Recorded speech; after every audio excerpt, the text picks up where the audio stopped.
Il Castiglione interrompe una striscia lunghissima di sconfitte, torna alla vittoria, batte il Breganze 11-4, ma al di là del risultato credo che il morale sia la considerazione più importante in casa biancoceleste. Cosa ne pensa Massimo Bracali?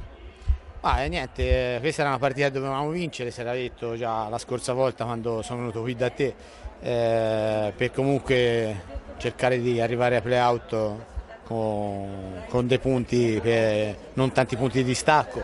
Ma la squadra era già due partite che giocava bene e già due partite che comunque abbiamo perso per episodi, per anche un po' di sfortuna, il portiere avversario ha fatto miracoli. Stasera ci è andato tutto bene,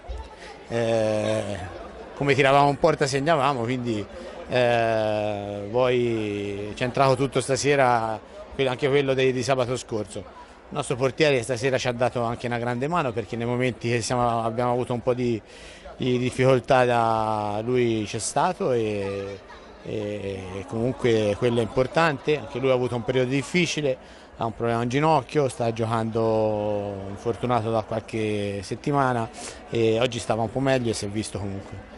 Tra l'altro il Castiglione avrà diversi giorni di pausa perché recupererà la partita a Sarzana. Il Sarzana è impegnato nelle finali anche della World Skate Trophy, quindi insomma ci sarà tutto il tempo per preparare al meglio la partita.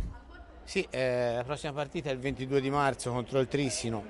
Niente, faremo un periodo, una mini preparazione per rimettere un po' di benzina nelle gambe, arrivare a play-out nel migliore dei modi e poi speriamo di essere al meglio in quel periodo, che poi play-out inizia un altro campionato. Ho visto squadre e giocatori giocare insomma per tutta la regular season nel corso degli anni e nei play-off, play-out dare il meglio di sé, quindi lì si parte tutti alla pari.